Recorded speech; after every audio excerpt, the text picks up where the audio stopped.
제목은요. 구원에 이르는 믿음입니다. 로마서 10장 8절 하반절부터 13절까지 말씀입니다. 본문의 자리입니다. 서론적으로 구원이 무엇일까요? 무엇인가로부터 건짐을 받는 것이 구원입니다. 어려움이나 위험에서부터 건짐을 받는 것이 구원이죠. 기독교에서 말하는 구원은 특별히 죄와 고통과 죽음에서부터 건짐을 받는 것인데 구원의 통로가 예수 그리스도가 되십니다. 예수 그리스도로 말미암아 우리는 죄와 고통과 죽음에서부터 건짐을 받게 된다는 것이 구원에 관한 기독교의 교리요 가르침입니다. 로마서 10장의 내용을 전체적으로 보면 이스라엘 백성들이 하나님의 의의 길을 따르지 않고 자기의 의를 세우려고 힘쓰다가 실패한 현실에 대해서 서술하고 있습니다. 우선 1절의 말씀을 보면 사도 바울은 로마서 9장 첫 부분에서 언급했던 것처럼 다시 한 번 더 이스라엘 백성들을 향한 자신의 진심을 표현합니다. 자신이 원하는 바는 이스라엘이 구원받는 것이라고 재차 강조합니다. 이것은 하나님의 마음과도 일치하는 것이라고 말하면서 나는 유대인으로서 이스라엘 백성들이 구원받는 것을 누구보다도 원하고 있다라고 선언합니다. 2절과 3절에서는 이스라엘 백성들의 특징을 말하는데 그것은 하나님에 대하여 열심이 있다라는 겁니다. 근데 문제는 이 열심이 올바른 지식에 근거한 열심이 아니라는 것이고 그 열심의 결과도 문제입니다. 열심의 결과가 무엇이냐면 율법을 열심히 지키고자 하지만 결국에는 자기 의로 끝나고 만다는 겁니다. 자기 자랑이나 자기 만족으로 끝나고 만다는 것이죠. 그래서 4절에서 바울은 선언합니다. 예수님이 율법의 마침이 되셨다고 선언합니다. 이게 무슨 뜻이냐면 예수님이 오신 이후부터는 이제는 더 이상 율법에 매여서 율법에 구속된 삶을 살지 않아도 된다라는 말씀입니다. 그래서 5절 이하부터 율법이 아니라 이제부터는 믿음으로 말미암는 의에 대해서 설명합니다. 이는 믿음으로 말미암는 참된 구원이요 구원에 이르는 믿음을 뜻하는 표현입니다. 본문의 대지를 보시면 첫째로 바울은 구원에 이르는 믿음의 내용을 설명합니다.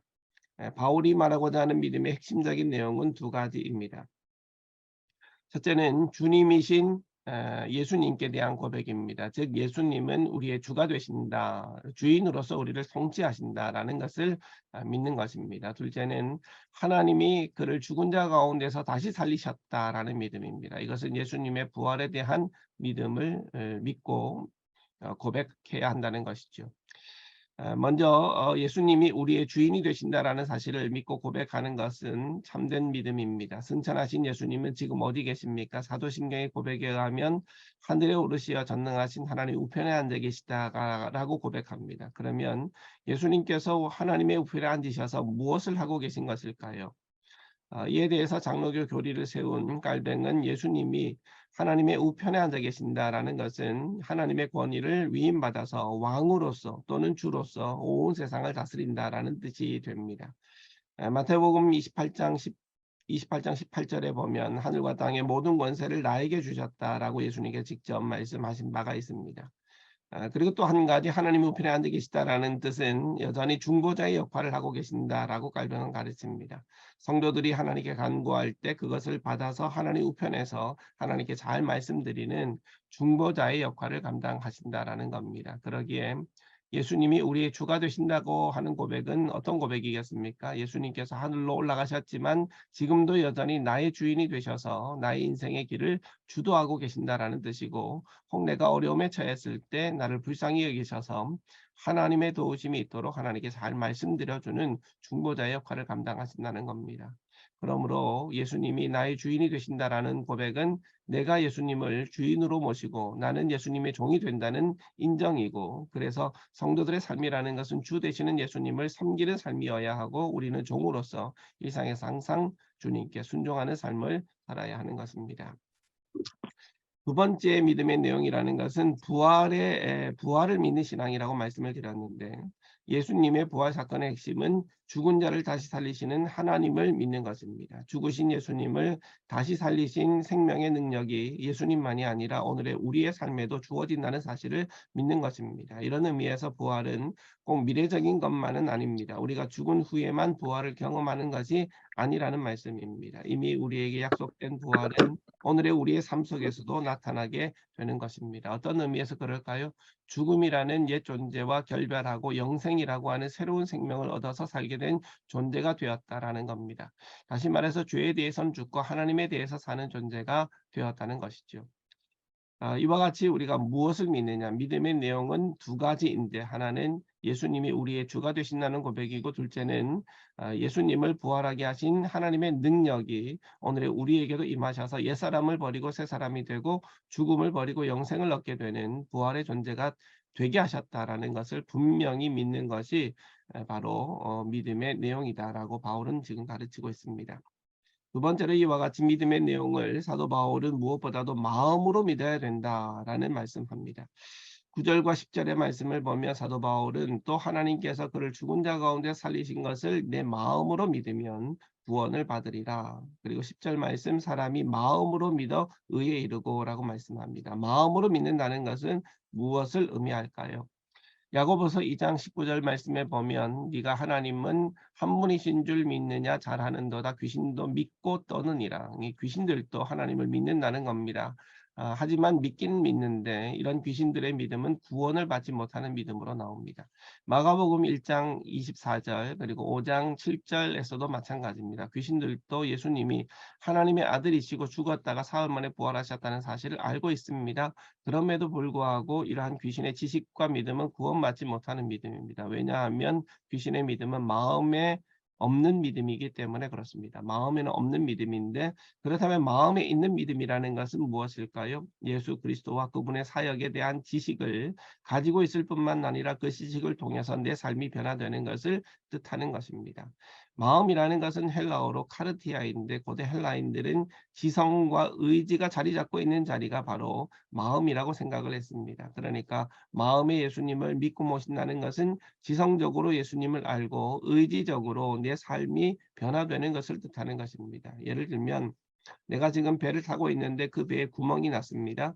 점점 가라앉고 있는 난파선입니다. 어떻게 구원을 받을 수 있겠습니까? 우선은 지금 배에 구멍이 났다는 것을 알아야 하는 것이죠. 이걸 모르면 해결 자체가 안 되는 것입니다.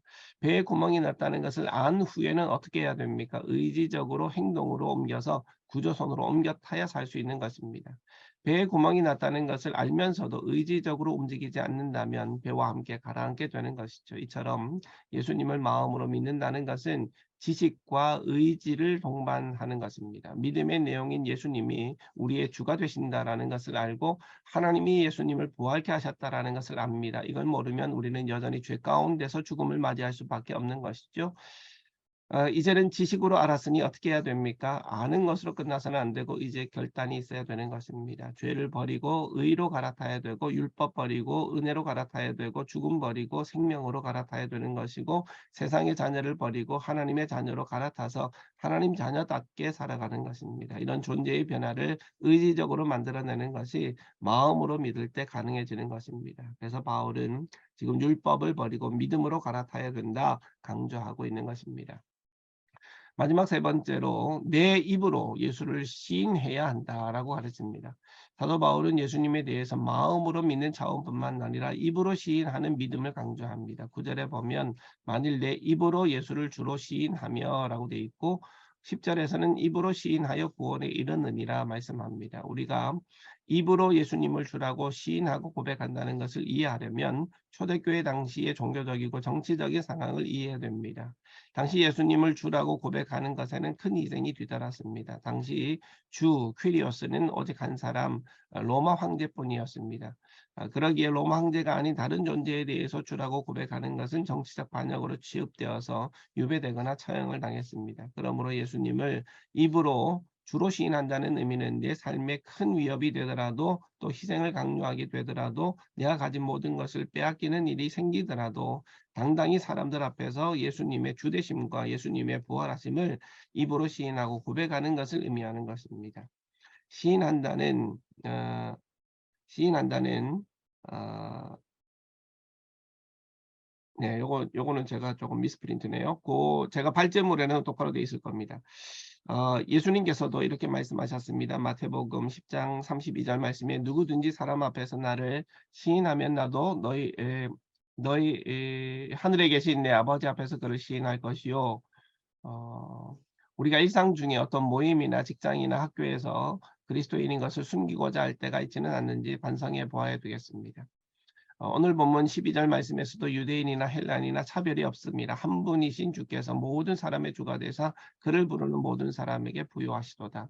주님을 부르는 모든 사람에게 부요하시다라고 말씀합니다. 주님의 은혜는 부요한 은혜요 풍성한 은혜입니다. 상대적으로 우리의 믿음과 고백은 부족할 수밖에 없습니다. 그러나 우리를 향한 주님의 은혜는 언제나 풍성한 은혜임을 깨달아야 되겠습니다. 정리를 하자면 구원은 예수님에 대한 믿음으로 말미암아 얻게 되는 것입니다. 믿음의 내용은 두 가지이죠. 예수님의 주되심과 부활 사건을 믿는 것입니다.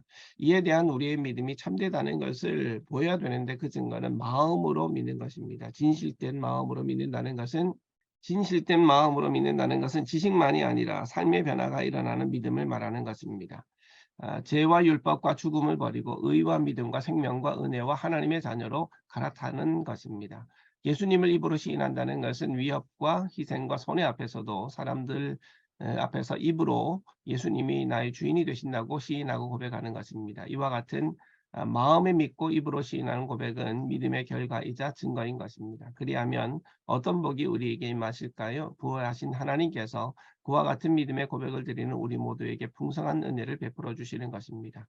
오늘 말씀에 가르치는 바른 믿음의 고백을 하나님께 드려서 이 땅을 사는 동안 하나님의 풍성한 은혜를 누리시기 바랍니다. 요 앞에서 보시면 시인한다라는 것은 그러니까 큰 위험과 위협과 희생이 강요되더라도 그렇게 시인한다는 의미고, 여기서 지금 잘못되어 있는데요. 시인한다. 이게 지금 요 내용이 빠져 있습니다. 시인한다는 말은 사람들 앞에서 외친다는 얘기고, 또 조용히 말하는 것은 시인하는 게 아니다라는 내용을 제가 그 내용에서는 쓴 바가 있습니다. 그러니까 그 내용을 참조하시면 되겠습니다. 일단 제가 얘기하고자 하는 거는 이 발제한 내용을 보면 책을 토대로 해서 했는데 믿음의 내용은 두 가지라는 거죠. 예수님이 주가 되신다라는 사실을 믿고 고백하는 것이고, 두 번째는 하나님이 죽은 사람 가운데 살리셨다. 예수님을 부활케 하셨다라는 믿음의 그 내용을 첫째는 우리가 마음으로 믿어야 되는 것이고, 두 번째는 예수를 입으로 시인해야 된다. 라는 부분을 말씀드렸고, 그렇게 했을 때는 부유하신 하나님께서 우리를 채우시리라 라는 그렇게 단순한 논리로 정리를 해보았습니다. 혹시나 이 내용에 대해서 한번 또 말씀해 주시죠.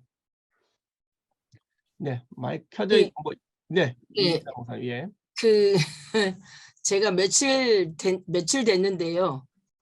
이제 여기 본문에 대해서 며칠 전에 못 봤어요. 오늘 아침에야 이제 비로소 좀 열어봤는데, 제가 며칠 전에 갑자기 내 마음속에서 계속 그런 생각이 계속 이렇게 강하게 올라왔거든요. 근데 오늘 이런 말씀을 공부하게 될 줄 몰랐어요. 어떤 거냐면 이제 그러지 않을 만한 위치에 있고 다 이렇게 책임을 갖고 있음에도 그리고 또 주님을 우리 이제 목회자나 평성도는 다 주님을 주여 하고 주님을 입으로 시인하거든요. 근데 진정 우리 현실의 삶은 주님의 뜻대로 살지 않고 내 뜻대로 고집하고 살더라는 거죠. 그러니까 주님이 좋아하시고 주님이 기뻐하실 만한 일을 약속을 했으면 그 약속을 자기 마음대로 이렇게 파기하면 안 되잖아요. 저는 그런 생각입니다. 네. 그러니까 뭐 이제 비유가 될지 모르겠으나 군인이 군대를 가면 자기 마음대로 살면 안 되잖아요. 네.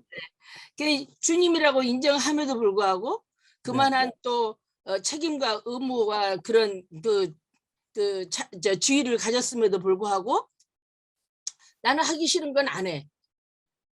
예. 이제 예를 들어서 주님의 그 선하고 의로운 사업인데도 불구하고 나는 하기 싫으면 나는 내 성격이 한 번에 안 한다면 안 해. 이러고 내팽개치거든요. 네. 그러니까 이제 평성도 속에서는 그 전에 보면 교회 나왔다가 절로 갔다가 그러니까 주님이 자꾸 바뀌는 거죠, 수시로.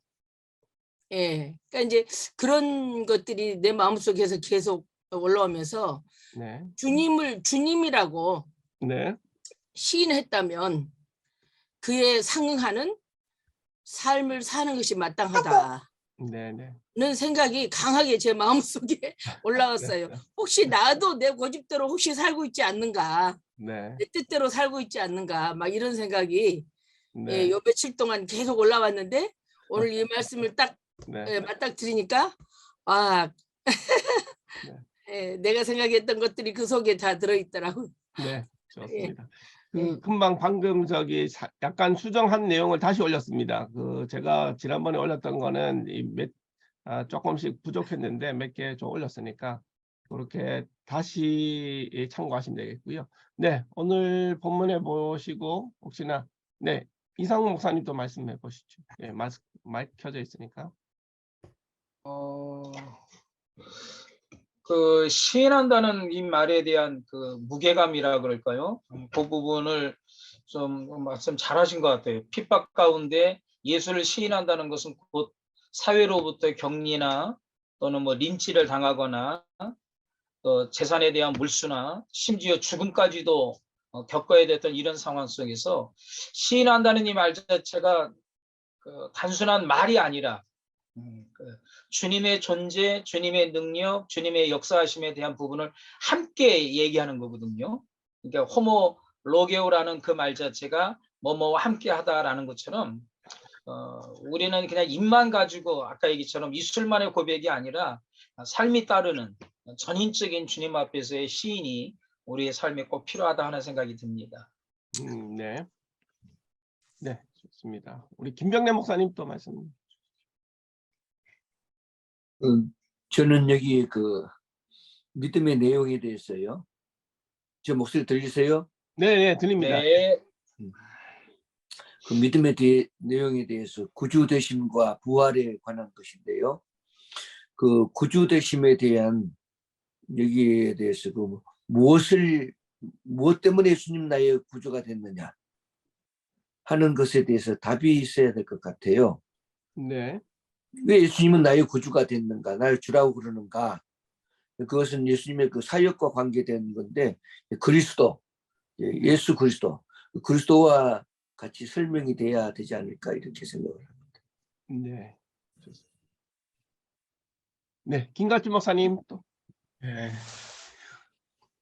구원에 이르는 믿음에 대해서 너무 잘 정리해 주셔 가지고 감사드리고 이제 여기에서 이제 구원에 대한 믿음 한번 이제 생각해 보기로 이제 성도들을 생각하니까 그러면 어떻게 하면 이 믿음을 어떻게 하면 가질 수 있을까? 그 믿음의 삶을 살아가야 되는데 그래서 뭐 오늘 본문에서의 그 답은 입으로 그 시인하면서 또 내 마음으로 믿어라. 그래서 이것을 통하여서 이제 구원에 이르게 되는 그 믿음에 이룰 수 있다는 것인데, 뭐 사도 바울도 그 당시에 그 로마에서 아마 많은 또 성도들이 이러한 그 구원에 대한 또 믿음에 대한 삶을 살아야 되는데 살지 못하는 그런 모습을 바라보면서 믿음에 대한 이 교훈의 말씀을 하신 것 같아요. 그래서 그동안 이제 믿음의 생활을 하면서도 또 믿음을 버리고 떠나는 사람들이 있잖아요. 그래서 그런 사람들을 바라봤을 때 한번 오늘 이 본문을 한 번 더 각인시켜주고 그 믿음을 떠난 사람들, 즉 배교한 사람들이죠, 그죠? 로마 시대 당시에도 그러한 초기에 많은 배교 현상이 일어났을 때 또 그 사도 바울을 통해 또 많은 또 이 히브리서 기자를 또 통해서도 그런 아픔을 지적을 했더라고요. 그래서 왜 믿음을 떠날까? 저는 한번 생각하기로 가르치는 사람이 잘못 가르쳐서 그런가? 저는 한번 그렇게 한번 생각을 해보면서 그런데 이제 말씀을 또 우리가 한번 보니까 이 믿음에서 이 떠나는 그 이유가 우리 가르치는 사람에 의해서가 아니라 바로 그 악한 마귀 사단이 그들의 믿음을 삼키고 있구나. 그래서 그 믿음에서 떠나지 않도록 이제 성도들에게는 항상 깨어 있어라. 악한 마귀 사단이 우는 사자와 삼킬 자를 두고 다니고 있다. 그래서 항상 깨어 있어라. 그래야만이 그 믿음을 까지 지키고 그 구원에 이르는 그 믿음을 구원에 이르는 그날까지 우리가 갈 수가 있다. 이렇게 생각을 하고 있어요. 그래서 믿음을 어떻게 하면 지킬 것인가? 예. 입으로 시인하면서 또 네 마음으로 믿어야 한다. 그리고 항상 그 믿음을 지킬 수 있도록 깨어 있어야 된다. 이렇게 한번 정리를 해봤습니다. 네. 정근원 목사님, 예, 이성 목사님. 아니요, 잠깐만. 김갑진 목사님 그 말씀하니까 요한일서 4장 2절이 설교 가운데 그거 들어가시면 김갑진 목사님 설교는 좋아질 것 같아요. 네. 1장 우리가 4절. 요한일서 4장 2절. 시인하는 4장 2절. 영마다 하나님께 속한 것이요 시인하지 아니하는 영은 하나님께 속하지 아니한 것이니라. 그 말씀을 좀 확정적으로 한번 하시면 좋을 것 같아요. 생각이 갑자기 들었습니다. 아멘. 좋습니다. 네. 정근원 목사님. 예. 네, 저희 교회는 이제 초신자들이 좀 많아서 오늘 이제 사순절 첫 번째 주 구원에 이르는 그 믿음에 대한 그 말씀이 참 중요할 것 같고요. 그래서 저는 이번에 그 예전에 뭐 전도 나갈 때 많이 했던 사형리를 좀 앞부분에 가지고 사형리 보면 이제 도식이 좀 나와 있잖아요. 끊어진 다리 또 마음의 주인 그 의자. 그래서 우리 교회 수신자 분들이 많아서 오늘 말씀은 본문 말씀은 그걸 잘 전하는데 앞부분에 사형리를 통해서 한번 구원에 대한 것도 입으로 시인하는 거를 한번 이렇게 나누었으면 좋겠습니다.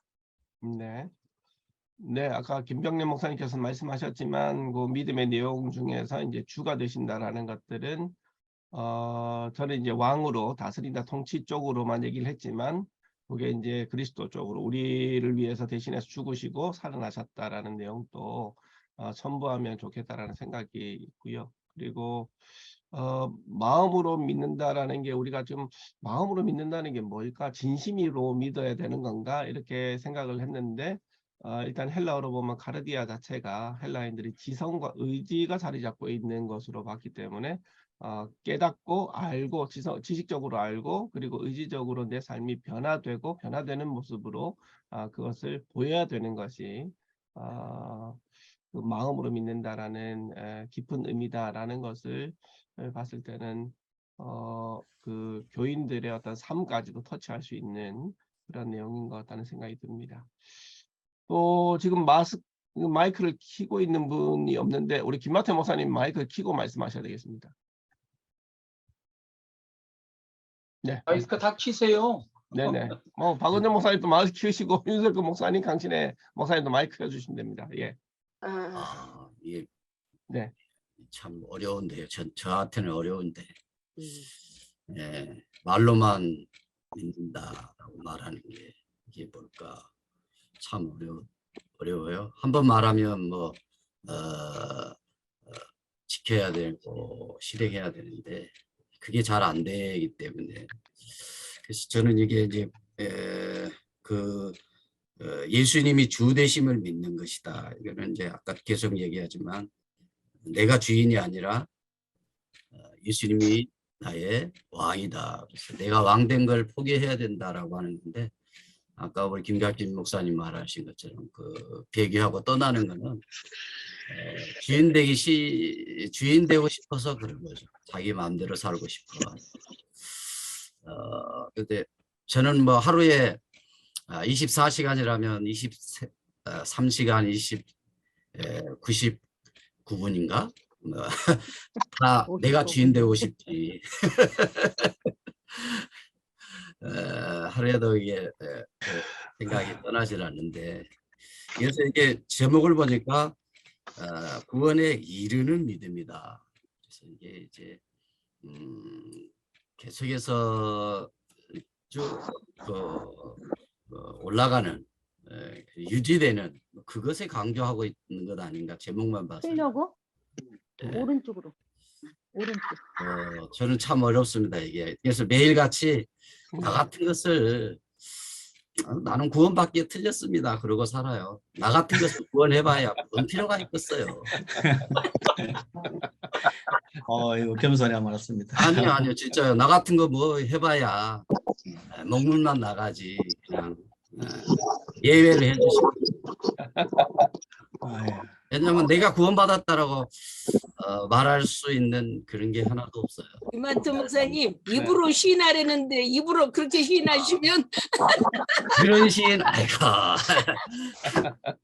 저는 하여간 뭐 나 같은 것이 뭐가 있다고 구원받겠나. 나는 내가 구원받으면 세상에 구원받지 못할 사람 없을 거다 생각하기 때문에. 구원받았습니다. 그게 이제 그 죄. 왜 말은 쉽지요. 말은 쉬운데 이게 삶으로 드러나야 되는데. 그래서 나는 안 되더라도 식구들은 구원해 주시라고.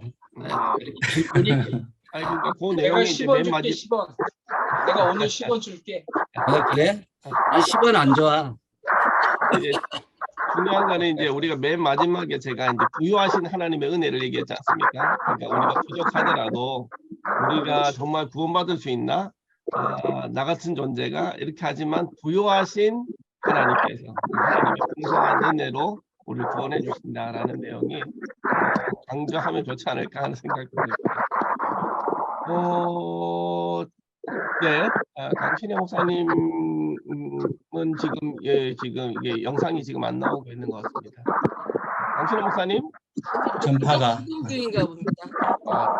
그러면 일단 음소거를 좀 해주시겠습니까? 일단 화면을 만들고 네, 음소거를 좀 해주십시오. 네, 오케이 감사합니다. 네, 우리 박은정 목사님, 예. 네. 아유, 너무 어려워요. 이 내용 자체가 너무 어려워요. 그래서 어제도 사실 읽어봤는데, 그 앞에 그 주석하시는 그 숭실대학교 교수님이 한 거는 내용이 진짜 너무, 정말, 이 누구지? 이러고 어제 사진까지 봤어요. 내용이 너무 좋아서, 많이 열심히 봤어요. 그랬는데, 좋은데 너무 어려워요. 교인들한테 어떻게 이거 설명을 해야 되지? 라는 생각이 굉장히 머리에 가득했어요. 그런데 저는 이제 그래서 이제 결론적으로 이제 찾기는 이제 믿음이 뭔가, 그 믿음이 뭔가에 대한 이제 그 두 가지 고백과 그다음에 부활을 믿는 것.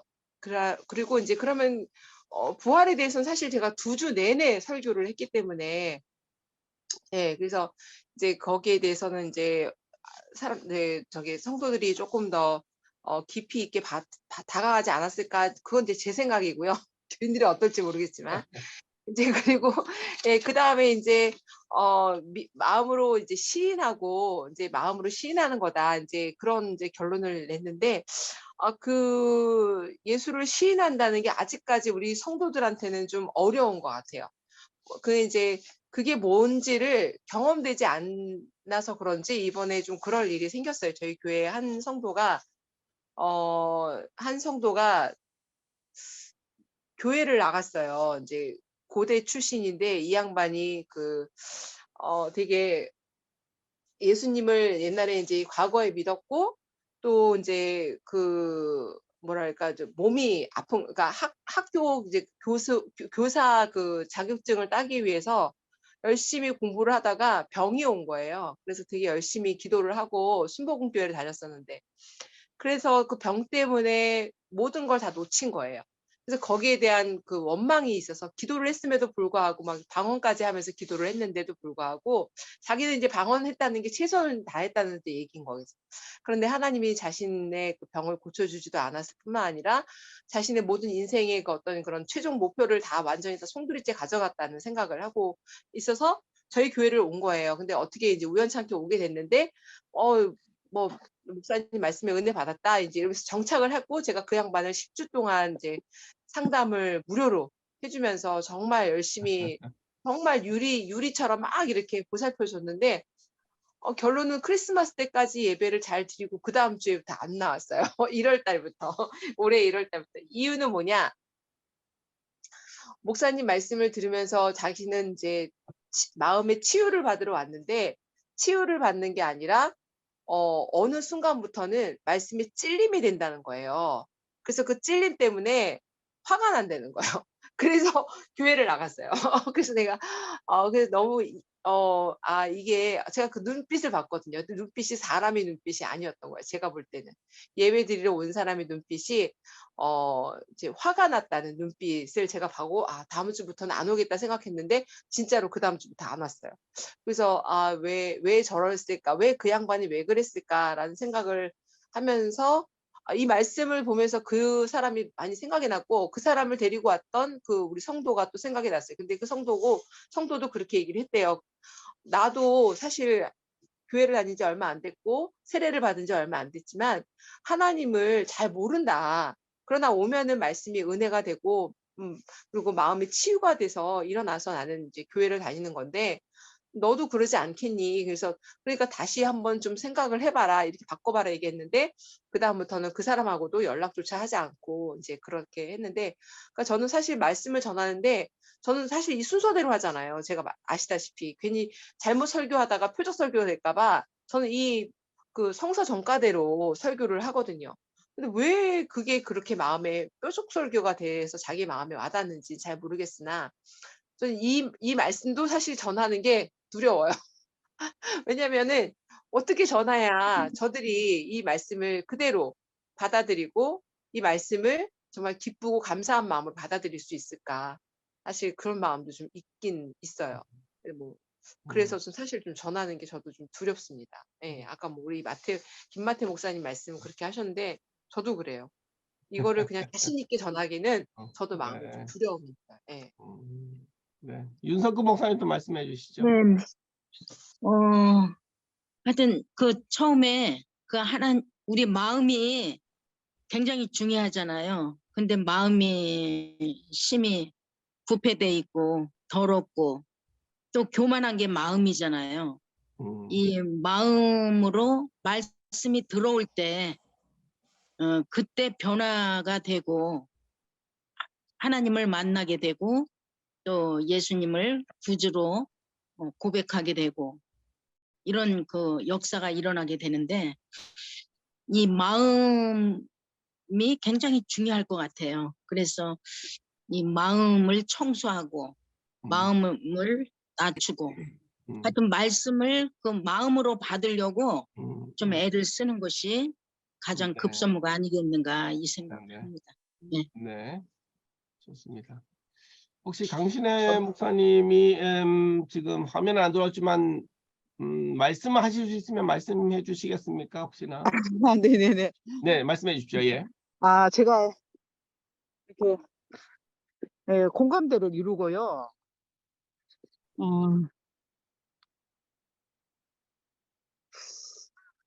이 바깥에 계시는군요. 네네네. 지금 네. 제가 이제 걸어가고 있는데 새벽기도 끝나고 이제 집으로. 네. 네. 그래가지고 제가 이렇게 참 준비를 많이 하셨고 참 많이 감동을 받았습니다. 네. 그런데 결국은 우리가 힘으로도 능으로도 안 되고 네. 절대 조건이 하나님께 있잖아요. 네.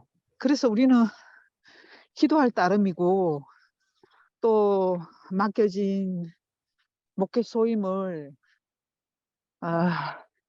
성령님께 맡기고 최선을 다할 뿐이지 우리는 정말 할 수 없고 날이 가면 날이 갈수록 계속 이렇게 나의 작아지는 그런 모습을 이렇게 보고 때로는 뭐 여러분들 목사님들께서 말씀하신 그런 것들도 다 이렇게 공감대를 이루고 공감은 통한다고 우리가 찾고 찾으면 만나주시리라 그랬잖아요. 그래서 하나님이 그 때와 장소와 뭐 시기는 알 수 없지만은 각 개인마다 하나님께서 그게 만나주셔서 구원에 이루실 줄 믿고 우리가 나갈 뿐이라 그런 생각을 늘 하고 있습니다. 네, 알겠습니다. 감사합니다. 네, 감사합니다. 네. 네, 이상문 목사님 말씀하시죠. 예. 저는 예수를 믿지 않는 집안에서 홀로 예수를 믿었고 이 부분이 너무 강렬했기 때문에 그런지 모르지만 입으로 시인한다는 이 부분에 대해서 저는 많은 핍박을 받았어요.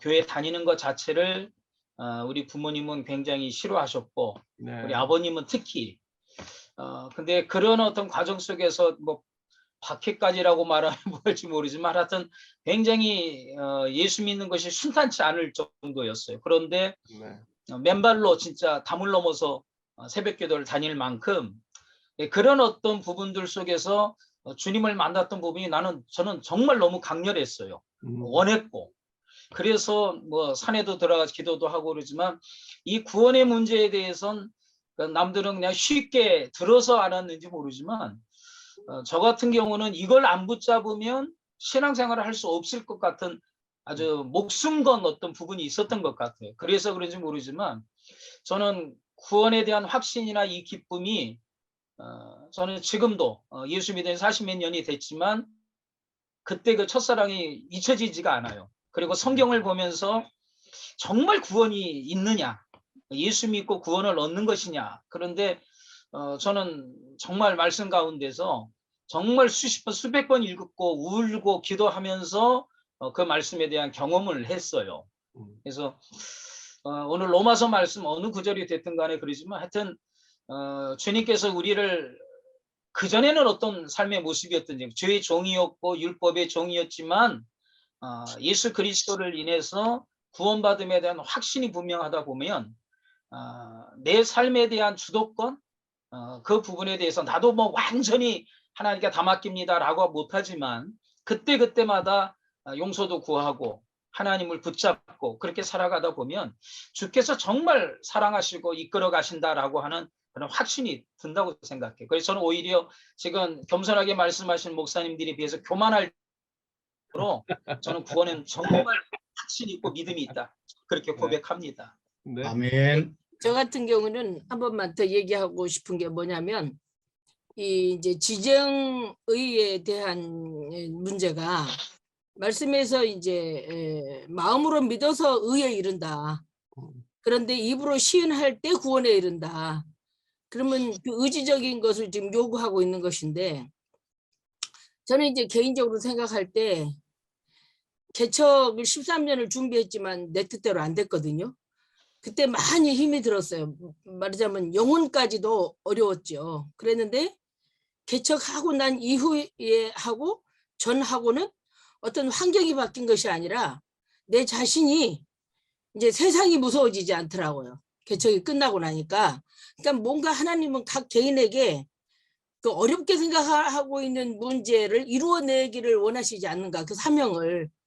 근데 그거를 못하고 있을 때 하고 할 때 하고 그 말하자면 자신의 구원에 대한 굉장히 관련한 것이 굉장히 그 움직임의 파장이 크더라는 거를 그런 게 이렇게 생각이 그러니까 우리가 행동으로 옮기는 그 순종의 그 모습이 상당히 말씀을 마음으로 믿는 것 못지않게 중요하더라.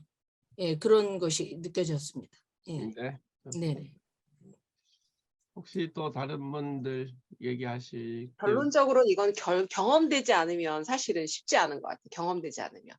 근데 경험이 중요한 것 같은데 그래서 제가 아까 이제 그 나가신 선생님을 붙잡으려고 했던 그 선생님 지금은 이제 집사지만 그 집사님이 요즘 사실 새롭게 경험해야 할 어떤 사건이 생겼어요, 집안에. 그래서 지금 처음에도 그 경험 때문에 들어왔는데 그게 이제 오래 안 가요. 지속이 안 되더라고요. 금방 또 하나님에 대한 신뢰가 붕괴되고 또 이제 그 자신의 의와 자신의 생각이 계산된 계산된 믿음을 가지고 이제 교회에 나오는 거죠. 그러니까 교회에서 자기를 베풀어주면 자신이 교회에다 좀 뭘 하고, 교회에서 뭘 베풀어주지 않으면 자신도 교회에다 뭘 하지 않는 그런 아주 계산된, 선생님들이 대부분 그러시더라고요, 학교 선생님들이. 그런데 어쨌든 그랬는데 그러지 않아야 된다는 것에 대한 배움이 경험되지 않으면, 그게 이제 경험되지 않으면 하나님을 잘 모르게 되더라고요. 근데 그냥 저절로 알게 되는 거는 쉽지 않은 것 같아요. 그거는 그렇게 누구에게나 있는 일은 아닌 것 같아요. 그래서 이제 그게 너무 이지적이고 너무 이기적이고 너무 이제 그 자기 생각으로 가득 차 있으면 하나님에 대한 감사가 그렇게 저절로 나오지는 않는 것 같더라고요. 그래서 그거 이제 말씀을 자꾸 이거 이렇게, 그러니까 자기의 어떻게 뭐라 해야 되나, 자기의 삶과 이렇게 연결되지 않고 그냥 말씀은 하나의 어떤 그런 교과서적인 어떤 자기의 어떤 그런 공부하는 교리, 안다는 것, 지식을 안다는 것에서 그치는 그런 삶을 살다가 이번에 어떻게 이제 경험되어야 할 어떤 사건이 생겼어요. 그래서 지금 막 열심히 기도를 하고 있는데, 그래서 이 기도의 시간을 통해서 하나님을 좀 제대로 알았으면 좋겠다라는 게 저의 어떤 바람이에요. 그래서 이게 경험되지 않으면 안 되는 것 같아요. 삶으로 이어지지 않아요. 네, 쉽진 뭐 않아요. 근데 그 집사님은 떠나시긴 떠나신 거죠? 그분은, 예, 그 고대 출신 그 젊은 여인은 갔죠. 갔는데 기도를 하고 있어요. 왜냐면 제가 집사 직분을 1월 달부터 줬단 말이에요. 그런데 나간 거예요. 그래서 저는 일단, 여자분이셔요, 여자분. 네, 네, 네. 그리고 그 온 가족이 다 예수를 믿었던 사람이에요. 그런데 그러더라고요. 그러니까 이게, 그래서 제가 이게 참 쉽지 않구나. 예, 이런 생각을 할머니부터 대대로 막 그 위에서부터 계속 예수를 믿었던 가정인데 그러더라고요. 그러니까 이게 참 쉽지가 않다는 생각을 했죠. 예. 그래요. 뭐 우리가 요즘 젊은 세대들이 그래요. 네. 네, 우리가 설교하는 사람으로서 항상 저도 한편의 설교로 얼마만큼 많은 것들을 담아낼 수 있을까라는 것들은 우리가 숙제고 또 기도해야 될 내용인 것 같습니다. 저도 이제 이 책을 가지고 정과에 따라서 이제 설교를 하고, 내가 원하는 본문은 아니고 또 우리 교인들한테 필요한 말씀이라기보다는 굉장히 객관화시킨 말씀이죠. 주어진 말씀을 가지고 이제 설교를 하고 있는데, 설교를 하면서도 이제 제 마음이 어떻게 보면 그 설교 안에 담겨 있는 것 같아요. 그러니까 위로하고 싶으면 위로의 어떤 메시지가 그 본문 속에서 나올 거고, 또 가르치고 싶으면 가르치고 싶은 내용이 나올 거고, 또 여러 가지 그 내가 가지고 있는 어떤 감정이나 마음이나 생각들이 본문을 통해서 나갈 수밖에 없잖아요, 사실 설교자라는 건. 그래서 우리 설교자의 마음은 항상 좀 하나님 앞에서 늘 순수하고 또 진실되고, 또 어떻게 보면은 너무 또 사적으로 치우치지 않지만 객관화시켜서 감정을 잘 컨트롤할 수 있는 그런 설교자들이 항상 돼야 되겠다라는 생각을 하고 있습니다. 그래서 아까 박은정 목사님 얘기하시면서 내 설교가 너무 치는 설교라 가지고 떠났나, 뭐 또 그분은 그렇게 느꼈나, 이런 생각을 하는데, 저도 설교를 하면서 이게 이번 설교는 너무 좀 감정적인 터치가 없겠다, 이게 너무 이렇게 지적인 설교겠다, 다음 주에는 좀 감정적으로 위로하는 설교를 해야지. 근데 또 위로 설교를 쭉 하다 보면 교인들이 너무 위로 설교만 받아가지고 이거 너무 또 이러지 않을까? 그래서 위로보다는 또 가르치고 또 교리적으로도 또 교육하고, 그러니까 여러 가지 다양한 주제로 우리가 설교를 하는데, 중요한 것은 우리가 짧은 한 30분의 설교지만 저들의 삶 가운데는 또 하나님 성령께서 함께 해주시고, 또 설교를 듣는 그 자리에 성령께서 함께 하셔서 내가 외치는 것보다는 더 많은 것들을 저들이 느끼고 깨달았으면 좋겠다라는 마음으로, 기도하는 마음으로 우리가 설교해야 되지 않을까 하는 생각을 합니다. 성령님께서 하시는 거고 우리는 그저 도구에 불과한데, 그 도구로는 성령님도 만족을 못 시키겠지만 우리는 또 최선을 다해서 설교 준비하는 게 우리의 또 맡은 바 임무가 아닐까 하는 생각이 듭니다. 아니, 저는 설교 때문에 그렇다 생각 안 해요. 네, 네. 현실은 나쁘지만 네. 맛없는 건 더 나쁜 거예요. 왜냐하면 맛있으면 네. 편식하는 부분도 아이들이 먹더라고요. 제가 느끼니까 제 설교는 더한 것 같아요. 교인들이 그런 얘기를 많이 하거든요. 근데 그럼에도 불구하고 왜 목사님이 저 얘기를 하셔야만 할까? 이 부분이 공감을 좀 얻는 건 굉장히 중요한 것 같아요. 우리 김마태 목사님 사모님 백원희 사모님이 언제 한번 커피 먹고 장난치고 이렇게 이런저런 얘기하는데 그런 얘기를 하더라고요. 목사님들이 설교할 때 조금만 더 기도했으면 좋겠다. 지나가는 것처럼 얘기를 한 얘기인데 저는 그게 굉장히 좀 이렇게 가슴에 많이 와닿았어요. 그래서 제 설교가 조금 교인들이 들으면 좀 무섭다고 얘기도 하고 목사님 앞에서 이렇게 듣다 보면 다 죄인인 것 같다고 정말 그래요. 아마 박은종 목사님보다 더 못할 것 같아요. 제가 더 안 좋을 것 같아요. 근데 저도 그랬어요. 어. 저도 무섭다 그랬어요. 하나님 무섭다. 그래요. 저도 그런 얘기 많이 들어요. 근데 그런 얘기는 해요.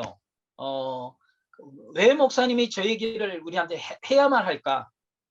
그러니까 그 공감이 이제 느껴지면 지난주에도 저는 개인적으로 표징 저는 굉장히 사모합니다. 막 기적이 나타나고 막 그러길 되게 좋아해요. 그런데도 지난주에 그 얘기를 하지만 표징보다 더 중요한 것이 있다. 말씀이다, 말씀. 그래서 지난주에 그 말씀을 딱 하는데 끝나고 났는데 이제 한 분이 그래요. 처음에 목사님 얘기를 굉장히 이지적이고 막 이런 느낌이었는데 목사님과 방언이 막 뭐 하늘에 병자고 지금 막 이런 것을 얘기하는 거에 자기는 조금 안 맞는 느낌이 들었다. 근데 얘기를 듣고 보니까 그게 말씀이더라. 표적이나 이런 것들을 너무 도외시하는 것도 문제고 진짜 말씀에 서면 오히려 그런 것들을 사모하게 된다는 것을 자기가 느꼈다. 그런 얘기를 듣는데 저는 제 일생의 가장 큰 고민이 말씀이 육신이 되는 거였어요. 정말 이해가 되지 않았고 하나님 앞에 좀 이런 표현 좀 죄송하지만 떼쓰는 정도가 아니라 하나님을 아주 멸시할 정도로 저는 이 문제를 가지고 굉장히 고민을 했거든요. 근데 그 부분에 대한 하나님의 진짜 체험과 은혜가 있다 보니까 말씀이 육신이 될 수밖에 없어. 우리의 말씀이 전해지는 게 단순한 설교가 아니고 오늘 시인하는 것도 마찬가지지만 그 시인 속에서 내 전 존재가 고백이 돼야 된다고 생각한다면 저는 박은종 목사님 오히려 그런 과정을 통해서 진짜 하나님 말씀이 더 많은 은혜가 될 거예요. 아멘. 아니 사실 그분만 그랬지 또 우리 남자 집사님이 계시는데 그 집사님이 이제 신방을 했거든요. 그 집사님 신방 얼마 전에 했는데 목사님 말씀 때문에 전 교회 나가요 이러는데 제가 얼마나 힘을 얻는지 몰라요. 그래서 맞아요. 네, 그래서 이런 사람도 있고 저런 사람도 있고 근데 그 네, 사람은 네, 지금 그렇죠. 뭐가 난 거예요. 뭐가 나서 그 말씀이 이렇게 찔림을 받았다고 그 얘기를 했다는 거는 찔린다는 거는 그만큼 성령이 역사하셨다는 거잖아요. 그럼. 예, 근데 그거 본인이 받아들일 만큼의 준비가 되지 않았구나. 전 이렇게 이해를 했어요. 그래서 진짜 우리 교인들이 다 약한 사람들이라 그래서 어떻게 해야 되는지. 아유, 진짜 뭐 어려워요. 잘하고 계시니까 더 소신껏 또 잘하시면 되죠. 계속. 더 무릎 꿇고 더 기도하고. 아멘. 아멘. 자, 또, 예, 더 혹시나 말씀하실 한 10분 정도 남았는데 더 말씀하실 내용이 있습니까? 예수님에 관한 그 지식 네. 있지 않나요? 그 네네. 지식. 제 개인적인 그 가르침 중에서는 우리 성도들에게 기회가 주어질 때마다 예수님은 누구냐? 나의 주인이시다. 나의 모든 죄를 용서하기 위해서 십자에서 풀려 죽으신 그 소나 양이나 재물 그 실체가 누구냐? 예수님이시다. 제사장이 실체이기도 하지만 예수님이 예수님 친히 제물 되어 주셨다. 예수님이 그 피로 말미암아 나를 구원해 주신 구주다. 그래서 예수는 누구냐? 나의 주다. 두 번째는 예수는 나의 왕이시다. 모든 만물을 통치하시고 다스리신 왕. 왕의 실체가 누구였느냐? 예수 그리스도다. 그가 지금 우리 가운데 역사하셔서 만물을 통치하시고 다스리시는 그 좋은 예가 바다와 풍랑을 전략케 하신 그것을 통치하시는 그 만왕의 왕이시다. 또 하나는 예수님은 선지자의 실체, 말씀의 실체, 육신으로 오시는데 왜 예수님이 육신으로 와야만 했는가? 이것은 피 때문에 왔다. 피가 아니면 사람의 피가 아니면 사람의 죄를 속죄할 수 없다. 말씀이 육신으로 올 수밖에 없는 것은 피 한 가지 때문이다. 짐승으로 왔으면 짐승의 피는 나의 죄를 해결할 수 없고 하나님이 피를 흘린다면 육신이 없는 하나님이 어떻게 피를 흘리냐. 오직 예수님이 육신으로 올 수밖에 없는 것은 피 때문에 왔다. 그 피를 흘리신 그 예수님이 실상은 하나님이셨다. 예, 예수가 누구냐? 분명한 지식을 가지라. 나의 주인 된다고 하는 지식, 그 나의 왕이 된다는 지식. 그 예수는 만물을 창조하시고 그리고 나를 만드신 하나님, 그래서 나의 모든 영광을 받으실 하나님이시다. 예, 따라해라. 예수는 나의 주, 나의 왕, 나의 하나님이시다. 이 지식을 분명히 가지라. 그래서 이제 이거 너무 좁는지 모르겠지만 이 지식이 있어야 이거 진짜 이제 경험되어져서 마음으로 고백되어지는데, 마음으로 고백되어진 것을 야고보서는 행함이 없는 믿음은 죽은 믿음이다. 이게 마음과 입술이 동시되어지는데 매번 그러지느냐? 김마태 목사님께서 말씀하시는데 늘 쓰러지고 넘어지고 자빠지는 게 우리 아니겠습니까? 근데 이 믿음을 보니까 베드로는 예수님에게서 난 믿음, 안진병이를 일으키실 때 주님으로부터 온 믿음, 근데 그 성령으로부터 오는 믿음이 우리에게 계속 주어져야 우리가 이제 목숨 내거는 순교하는 자리까지 나가는 그 믿음을 완성되지 않겠는가. 그래서 이제 기도가 더 필요하다 이렇게 생각되어집니다. 네네. 좀 김명래 목사님께 궁금한 거는, 제가 이제 금방 우리가 얘기하면서 설교를 할 때 한쪽으로만 설교를 하면은 교인들이 어떻게 생각할까? 그러니까 예를 들면 너무 이렇게 치는 설교를 한다든지, 너무 위로 설교를 한다든지, 뭐 너무 이제 한 가지 설교, 그러니까 한 가지 주제로의 설교를 하게 되면 교인들이 좀 다양한 설교의 주제를 가지고 듣고 싶지 않을까 이런 생각을 하거든요. 김명래 목사님은 늘 예수 그리스도의 피와 보혈과 어떤 복음의 내용을 전하는데, 교인들이 오늘 우리 교회 목사님 설교를 들으러 나올 때 오늘 또 설교 피 얘기하시겠구나, 그런 생각을 한다고 생각 안 하세요? 아니면 우리 안에서 네, 그렇게 얘기하시는 건지, 아니면은 그걸 의도적으로 하고 있습니다. 의도적으로 하고 있죠. 왜냐하면 제가 삶을 가지고 이야기하는 것은 그렇죠. 내 주장이 돼버려요. 그리고 예, 내 예, 예. 의지가 많이 기억되어지는데 네네네. 그래서 예수가 맞아요. 근데 제가 말씀드리고자 하는 거는 진짜로 복음의 내용이고 중요한 내용인데, 그거를 꼭 매주 설교로 그걸 얘기하기보다 지금까지 몇 년 동안 그렇게 해오셨으면, 제가 만약에 제안을 한다 그러면 그거를 말이 아니라 성찬으로 하면 어떨까 하는 생각이 들어요. 왜냐하면 피를 직접 먹고 마시잖아요. 그러면은 진짜 너희가 예수님의 피를 먹고 마심으로써 너희의 피 안에 예수 그리스도가 살아가고, 그래서 너희가 이런 삶을 살아가면 좋겠다라는 거를 매주의 성찬을 하면 어떨까라는 제안을 합니다. 그러니까 말로 하면은 귀에 못이 박힐 건데, 성찬을 하면 훨씬 더 은혜롭고 훨씬 더 교인들한테 자연스럽고 부드럽게 다가가지 않을까 하는 제안을 제가 드리는 거예요. 그래서 그래서 예수님의 설교에서는 예수님의 꼭 그 피가 빠지더라도 성찬을 매주 하면은 성찬하면서 예수님의 피를 강조할 수 있잖아요. 짧게 멘트하고 매주 이때까지 해왔으니까 하고, 오히려 어떻게 보면 실제적으로 피를 먹고 마시게 하면서 오히려 체화시키는, 성화시키는, 성육시시키는 그런 모습을 오히려 더 목회에 더 재미가 있지 않을까, 더 교인들도 좋아하지 않을까 하는 생각이 잠깐 들어서 제가 지금 얘기를 듣다 보니까. 예. 네. 이제 지난번에 한번 그 성찬 몇 번 하느냐고 한번 물으신 적이 있잖아요. 한 1년 전에, 한 7, 8개월 전에. 제가 그 얘기를 듣고, 우리가 이제 보통 전후반기 한두 번씩은 하는데 2번씩은 하잖아요. 지금 네, 목사님 2달에 한 번씩 한다 그랬는데 저희는 한 달에 한 번씩 합니다. 한 달에 한 번씩. 저희도 한 달에 한 번. 저희도 한 달에 그래서 제가 이제 그 이야기 듣고 내도 좀 자주 해야 되겠다 싶어가지고 그 이후부터는 지금 한 달에 한 번씩, 금년에 이제 매월 이제 첫째 좋네요. 주에 하려고 딱 네네네네. 맞춰 지금 돌아가고 있는데, 근데 김명래 목사님 교회는 제가 봤을 때 매주 해도 괜찮을 것 같아요.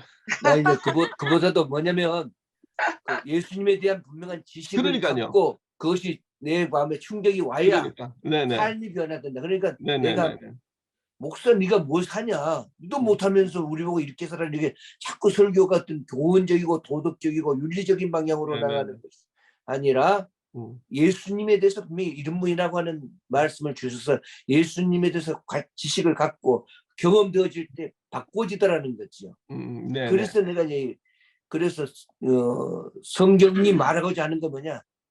예수를 말하더라. 그럼 난 그렇죠. 강단에서 예수를 네네. 말해야 되겠다. 이게 그렇죠. 윤리적이고 도덕적인 것이 아니고 이렇게 살아라 저렇게 살아라가 아니고 예수님에 관한 것에 대해서 정확히 이야기해주면 성령이 그 안에서 역사하게 될 것이다. 네. 그래서 윤리적이고 도덕적인 것도 바꾸어진다. 네. 그래서 하나님이 주님으로부터 나오는 믿음이 성령이 주어질 때 바꾸어진다.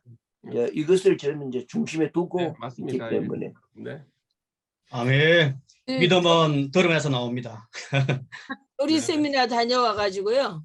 그 예배 식사 사왔어요. 네, 네. 네. 열심히 보고 열심히 하려고. 네. 알겠습니다. 이동 목사님 말씀하시죠. 예. 김 목사님만큼 농도나 양에 대해서는 예수 얘기 별로 안 하는 것 같은데 저는 매 시간마다 합니다. 저도 그 뭐 예수의 피라는 단어를 굳이 안 써도 설교 가운데 예수가 없으면 안 된다 하는 거 저는 제 나름대로 근데 단순하게 예수에 대한 소식만이 아니라 저희 교회가 이번에 하다 보니까 재정이 바닥이 났어요. 한 번도 저 여유 자금 없이 생활한 적이 없는데 이번에는 아주 그냥 바닥부터 치고 있습니다. 근데 그래요. 작년에 일을 많이 했으니까 네. 여유 자금이 없었어요. 이제 그러다 보니 그랬는데 이번에 설교하는 중에 우리 티리케하고 안동의 그 네, 네. 장애인 재활복지 우리 저희 동기 목사님이신데 전소가 됐어요. 그래서 네. 그 얘기를 딱 하려고 이제 재정 집사하고 얘기를 좀 했어요. 그랬더니 목사님 재정이 마이너스예요. 그래. 그래서 알았다. 무슨 얘기인지 알겠다. 그래도 설교 시간에 2주에 걸쳐서 헌금하겠습니다. 이제 했어요. 그러면 여유가 있으신 분들은 주일 헌금, 교회 나누는 헌금하고 구제 헌금하고 분명히 똑같이 할 텐데 없는 분들은 구제 헌금을 하면 교회 헌금이 줄어요. 이게 현실이거든요. 뭐 그래서 아마 조금 어려움은 있을 거예요. 그런데도 끝나고 났는데 몇 분이 목사님 자꾸만 믿음으로 살아내라는 얘기를 저는 아주 매번마다 하는데 작은 행동일지 모르지만 그와 같은 도전이 되었을 때 믿음이 연약한 사람도 힘들어할 때도 있지만 그래도 왜 우리가 나누고 구제하고 도와줘야 하는지가 이게 진짜 믿음인 것 같습니다 하는 얘기들을 들어요. 네. 그러니까 믿음은 행위가 따르지 않는 입술만의 고백이 아니라 아까 계속 얘기지만 전인적인 고백이잖아요. 그러면 내가 일주일 중에 몇 끼 금식하고 10,000원이라도 헌금하자. 그러면 저희 교인들은 하여튼 어렵지만 하려고 합니다. 근데 이게 살아내는 것 같아요. 네. 자, 시간이 또 많이 됐습니다. 하나만 더 얘기하고 싶은 게요. 네. 궁금한데요. 그 튀르키예 쪽이 무슬림이잖아요.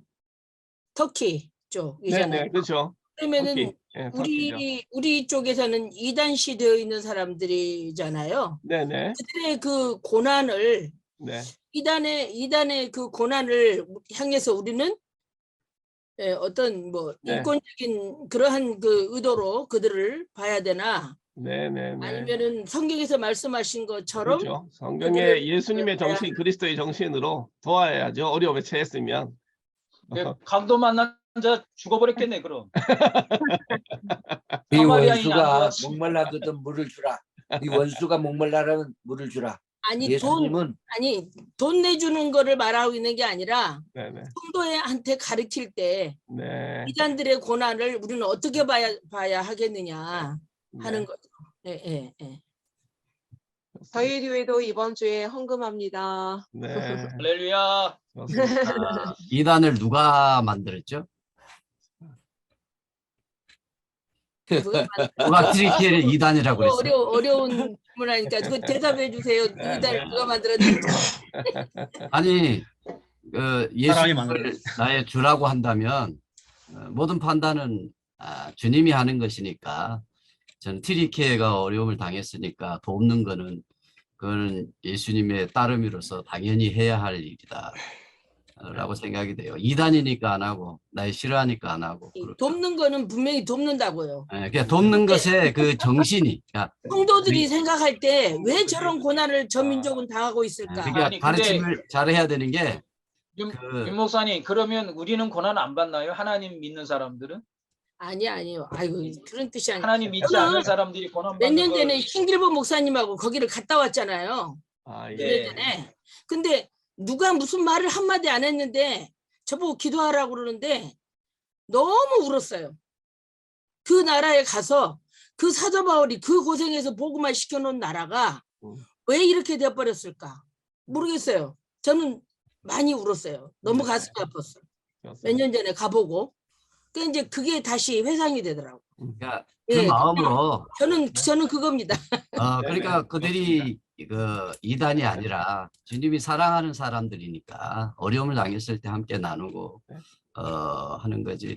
저는 네. 그래서 막 우리가 여기서 뭐 2단이다 3단이다 이렇게 하는 것 자체가 그거는 아니라고 받아져요. 그래서 있는 거는 아, 좋아야지. 네, 그래서 좋습니다. 함부로 그냥 뭐 저 누가 2단이다 아니다 하는 말은 안 했으면 좋겠어요.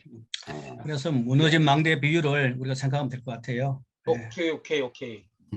네, 예, 그렇게 좋습니다. 하고 좀 한 가지만 더 얘기하면 네, 저는 이제 늘 지도자 가르치는 이제 교사의 입장에서 내가 이렇게 가르치고 하지만 뭐 니는 뭐 잘하냐 그러면 저는 늘 날 본받으란 말은 나는 못하겠다. 그러나 그 정도 그래도 그 캐논은 가르쳐야 되지 않느냐. 그래서 이제 내가 이렇게 말하는 거 나는 여기서 가르치면서 얼굴 빨개지지 않느냐.